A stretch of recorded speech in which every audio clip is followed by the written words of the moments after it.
wait for a second, just wait. No. Yep, we're doing this again. I can't wait. F off, pussy.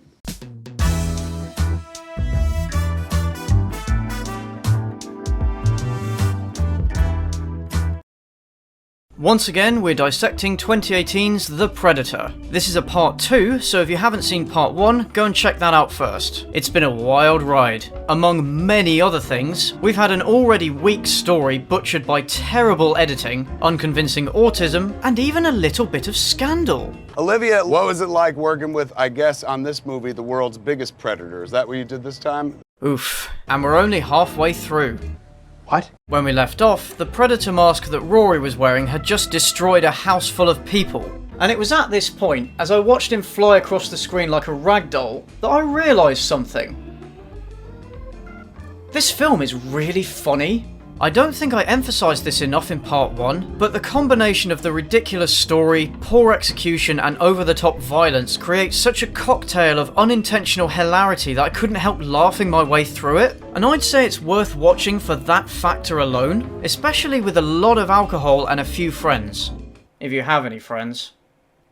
But it doesn't deserve any credit for that, because it's funny for all the wrong reasons. So far, The Predator's already proven itself to be a colossal f***up. But believe it or not, it gets worse.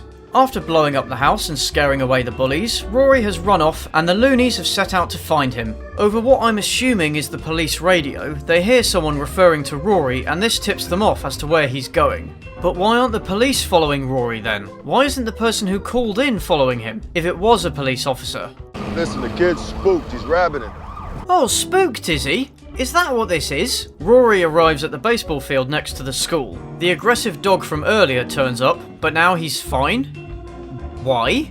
The Super Predator's hunter dogs arrive, and these things are f***ing idiotic. Remember these? Sure, they looked a bit dumb, but they were somewhat threatening and credible as hunting dogs. These aren't. I think this is because later on one of them switches sides and starts helping the protagonists, so they wanted them to look sort of cute so the audience would like them, but that's stupid because now they look neither menacing nor adorable. Not only do they look stupid, they also act stupid. When the gang arrives in the nick of time, the doggies just stand there while they're getting shot. Seriously, they're just standing there. It makes no sense. And it's only when Quinn runs away that the dog starts chasing him. He fires a grenade into its mouth so it explodes.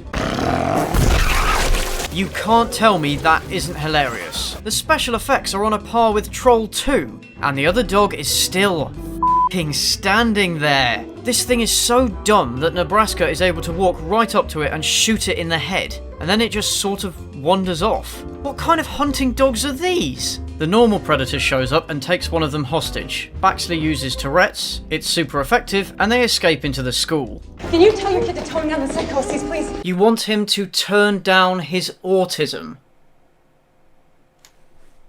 The Predator grabs Quinn, but before he can give him his stuff back, the Super Predator shows up and drags regular Predator out the window, and they all escape while the Predator gets the shit beaten out of him. You saw that, right? Guys, did you see that? He grew an exoskeleton under his skin. That would make it an endoskeleton. Endo. As in under. You're a biologist and you don't know the difference. What are they hunting each other now?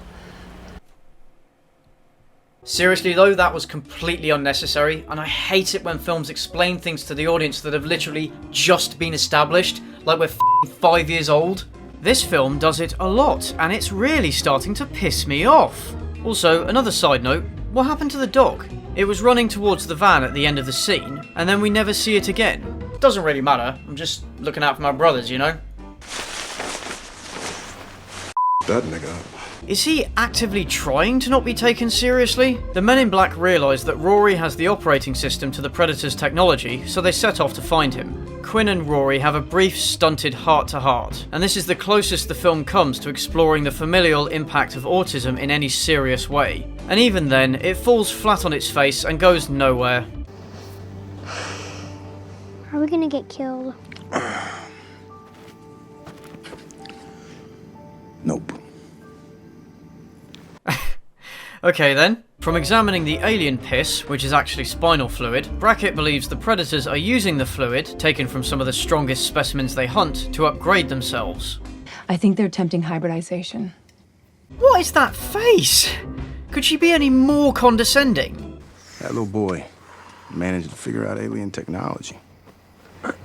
You know, a lot of experts say that being on the spectrum isn't really a disorder. It's actually the next step in the evolutionary chain.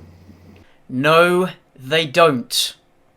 Because it isn't. Stop fetishizing autism. Haven't you already done enough damage without spouting off this nonsense as well? They discover that the super predator's dog has been following them. The one they lobotomized? Why has it followed them, rather than going back to its owner, who went off in a completely different direction, as we'll see? It's because the plot needs it to be there. It acts as a sort of doggy ex machina, providing the characters with a way out of tricky situations multiple times. It's lazy, nonsensical, and it can right off. I could spend the rest of the video just talking about this dog, because there's no logical consistency to the way it behaves. But let's just say it's a perfect metaphor for this film. Confused, contrived, and just crap?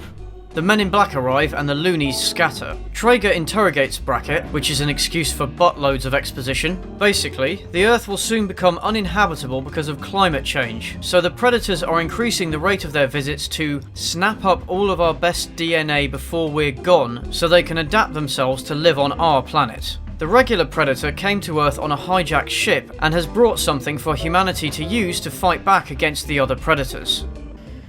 Right. Okay.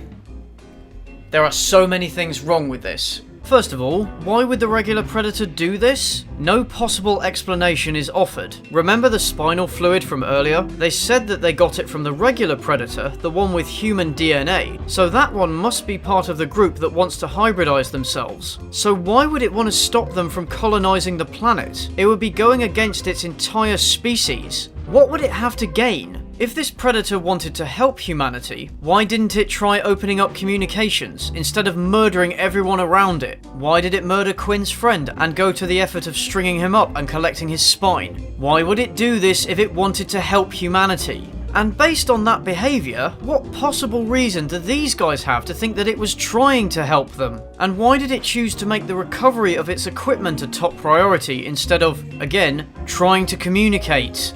Not even flex tape could fix all these plot holes.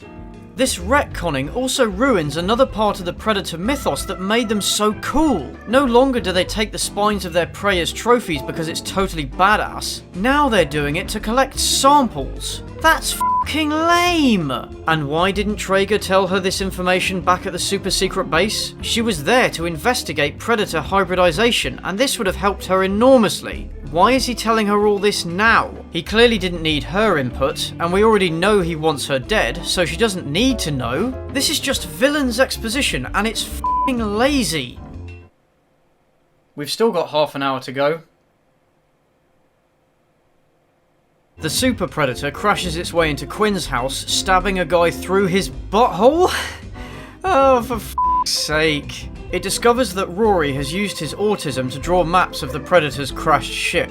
Meanwhile, Traeger takes Rory away because he knows where the Predator's ship is. Quinn escapes after some cheesy dialogue and a terrible case of, "Let's hear what he has to say before we kill him." Brackett begs for her life, giving me a semi in the process. The alien dog conveniently wanders in to drop off a grenade, but apart from giving her a way out, once again stands around doing all and then runs off. She meets up with Quinn and Nebraska, and now Quinn needs to take a dump, pooping out the silver ball. You're saying that in all the time since he swallowed it, he hasn't had to shit it out yet? Did the Area 51 wannabes not think to scan him when they captured him? How many more contrivances are they going to fit into this story?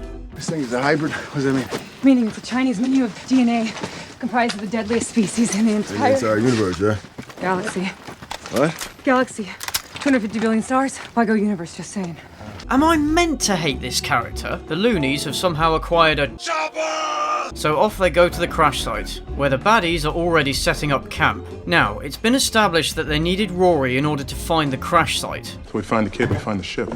What the f*** we still standing here for? So how have they had time to move in so many troops and set up so much equipment? Unless they already found it without him, in which case why did they say they needed him? And how would Rory have been able to guide them there? All he did was draw out some maps from the alien code. Is he aware of how these maps correspond with real geography? And he already had maps drawn out and clearly visible in his home. How did the guards not see them? They saw his desk with the Predator's code, as was clearly stated earlier, so how could they not have? And they couldn't have found the ship before Rory, because it's this guard seeing him draw a map to the ship that tips them off that he knows where the ship is. And given the amount of surveillance satellites and the sophistication of tracking systems, why couldn't they just track the ship as it went down? They were able to track the Super Predator's ship easily, and the crashing ship wasn't even cloaked!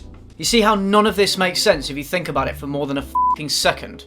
But they do need Rory to open the ship, another excuse for autism ex machina. Quinn shows up and saves him, killing the assistant. And once again, Rory is remarkably nonplussed about witnessing bloody murder. The loonies somehow get through the guarded perimeter while a standoff ensues. The Super Predator blows off Alfie Allen's arm. Remember that from the first film? So he sets off a flare and all hell breaks loose. The presumably well-trained guards act like complete idiots, running around in the open and getting shot. There's more slapstick violence as the Super Predator drops down and electrocutes a guy against the electric fence, then harpoons a guy through the chest, so these soldiers in the Jeep get decapitated and then the Jeep explodes before it hits the electric fence, for f***'s sake! The Super Predator then goes onto the ship and communicates through the translator Traeger's men set up, telling them to run away.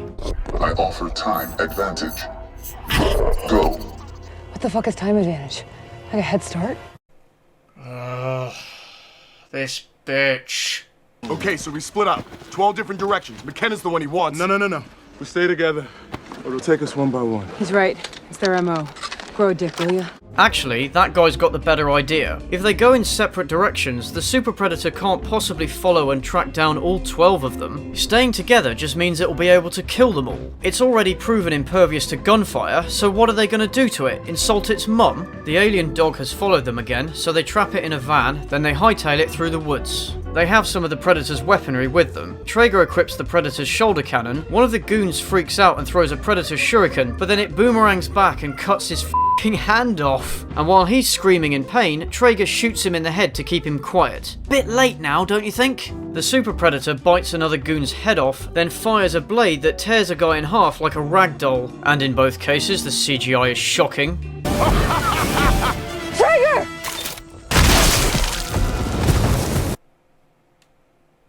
This is how you kill off one of the main antagonists in the film? A f***ing accident? How are we supposed to do anything except laugh at how cheap and ridiculous this is? And why did it fire? It was established that it fires in self-defense, and Traeger was shown triggering it by touching it with his arm, but all Brackett did was say his name, and Traeger didn't touch it, so why did it fire? Oh, I'm so fucking done.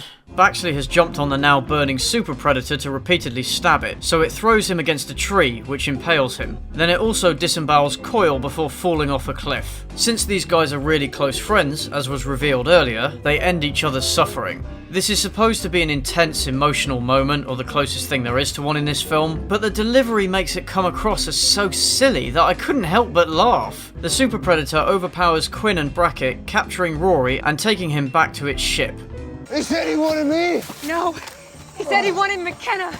The next step in the evolutionary chain. Your son. Stop saying that. And if you are going to explain the plot this obviously for us, you might as well write it in crayon. Oh yeah, and as for the whole weaponizing autism thing, insert 4chan joke here. Come on!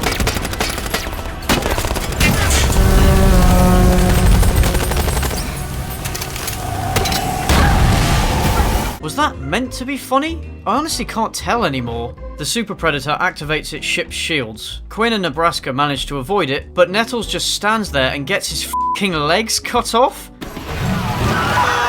Whee! Nebraska starts to cough up blood. I'm guessing it's supposed to be from lack of oxygen, even though they're not that far up, because the ship is being kept low for a strangely long amount of time. The shields don't cover the engines, conveniently, so he decides to throw himself into the engine to bring down the ship. Why not just throw the gun into the engine? Why did he do that? The ridiculous nature of these deaths makes it very hard to care when these characters die. If you did care at all, which I didn't. The ship crashes and they fight the super predator, who is now vulnerable to gunfire because it went in the water, just like in the first film. Again. Doggy shows up again with another grenade. How it got out of the truck is a question the film never bothers to answer. Rory activates the ship's shields, which cuts the super predator's arm off, and it's pretty funny. And now the dog decides to attack something. Its former master? Truly a doggy ex machina. Quinn shoots the super predator in the leg with its arm blade, so it accidentally shoots itself with its arm cannon. What is it with this film and people shooting themselves? What are you? Shut the fuck up. Why did you even ask that? What, because Dutch said it in the original? And then you completely ruin it by telling it not to talk and shooting it in the fucking face? There's references and homages, and then there's just wanting to remake the same movie, which seems to be what Shane Black actually wanted to do. Don't you do it, Shane. Don't you fucking dare. Quinn shows Rory some items belonging to each of the loonies. Where did he get them from? Did he go find all their bodies and then come back? Well, he couldn't do that for Nebraska, obviously. So where did he get them from? The doggy is still alive.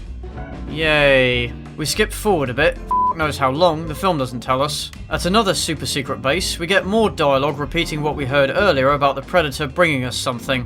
What is it again you do here exactly? He's the world's #1 authority on cybernetics. No, I'm sorry. No matter what the kid's powers of autism, they would not allow a young boy to work in a super secret base with alien technology. The Predator's pod starts to open. The Predator Killer, which is a really stupid name, latches onto this guy and forms into a full suit, which also looks like shit. And the film ends with a terrible quip and some obvious sequel bait. That's my new suit, Bubba. Hope they got it in 42 long. Before we finally get shown the people most responsible for our misery. Because, all unintentional hilarity aside, this film is a f***ing travesty. And keep in mind, there are so many more issues I haven't even covered. Watch the film for yourself and see how many you can find, and comment down below with anything I missed. The Predator is a terrible film, a terrible reboot, or sequel, or whatever it's supposed to be, and another shameless cash grab by film studios with no original thoughts and no creative cojones looking to exploit an existing IP and its loyal fan base. But is it a franchise killer? I really hope not.